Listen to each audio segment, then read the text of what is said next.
It was meant to be just another ordinary evening. My wife, Sarah, had invited me to her company's quarterly team dinner, which, for the first time, was being held at our home. Her manager had decided to swap the usual upscale restaurant for a cozier, more casual setting, and honestly, I didn't mind. We had a beautiful house with a spacious backyard and a warm dining area, perfect for hosting. I wasn't exactly thrilled at the idea of spending the night with a bunch of corporate colleagues I barely knew, but I could see how much this meant to Sarah.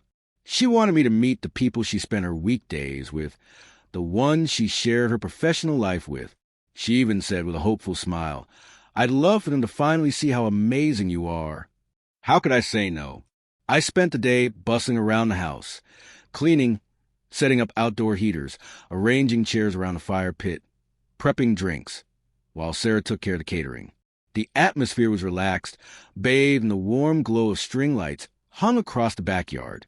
Soft jazz played gently through the speakers, wine and whiskey flowed freely, and everything seemed set for a perfect evening. Around 6:30 p.m., the first guests began to arrive. They were well-dressed, polite, and kept things mostly professional. I shook hands, exchanged smiles, and laughed at appropriate moments, being introduced time and again as Sarah's husband. That was fine. This was who I was there to be. Then Jason showed up. He didn't knock or ring the doorbell.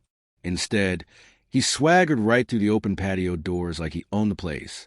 I'd seen him once or twice at company functions before. Jason, the slick-talking sales guy in his mid-30s with the perfectly styled hair, the expensive watch, and a personality that demanded attention. The kind of guy who dominated conversations and refused to let anyone else shine. He greeted Sarah with a side hug that lingered just a moment too long. I noticed immediately. Sarah awkwardly pulled away and introduced us once again. "You remember my husband, right? This is Andrew." Jason glanced my way with a smug half-smile and nodded. "Of course, the mysterious Andrew." I kept my silence. Didn't want to stir the pot. Jason already had a whiskey in hand, and it was obvious he'd been drinking before arriving. As the night wore on, the mood grew livelier, but Jason only got louder and more obnoxious. He interrupted people mid-sentence, turned every story into one about himself, and repeatedly called Sarah the star of the team in a tone that felt far too possessive, too informal for a work event. Then came the moment that changed everything. Around 9 p.m., most of the team had gathered in the living room, drinks in hand, chatting and laughing. Jason poured himself another glass of whiskey, his fourth or fifth by my count.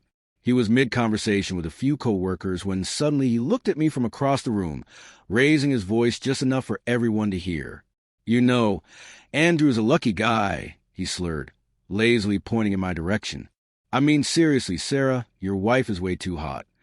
The room froze. Some people chuckled nervously. Sarah stiffened, her face flushing a deep red with embarrassment. Jason wasn't done. He laughed and added, "Honestly, half the guys at work want her in their bed. Some of the girls, too." There was a deafening silence. You could hear the ice melting in glasses. My heart pounded. My ears burned. I glanced around. No one was stepping in. No manager. No colleague. Sarah looked down, mortified. Jason swayed slightly, chuckling at his own twisted joke, utterly oblivious to the line he crossed. That's when I stood up. Slowly, deliberately, I walked toward him. The room seemed to part around me like the sea, everyone watching, waiting. Jason still wore that infuriating grin, as if this was some game he was winning. I stopped right in front of him, locked eyes with him, and said quietly, "Say that again." He smirked. "Come on, man. I'm just saying what everyone's thinking."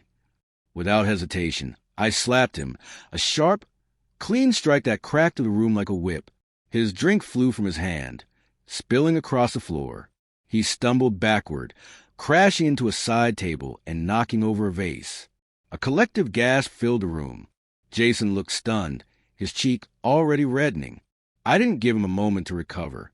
Grabbing his arm firmly, I guided him toward the front door.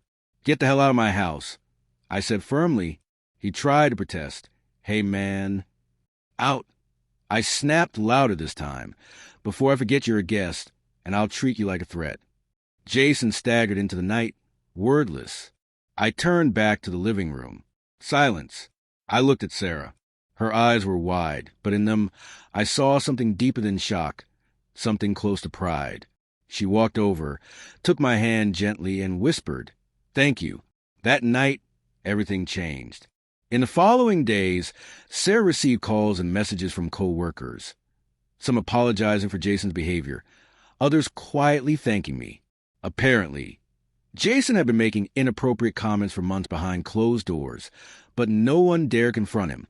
Sarah later told me that the office was still buzzing about what happened.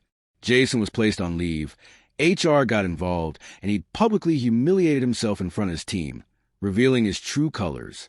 I didn't slap Jason to show off or prove my masculinity. I did it because there's a point when silence becomes weakness, when tolerating disrespect becomes permission. That night, I didn't just defend my wife. I defended our dignity, and I have no regrets.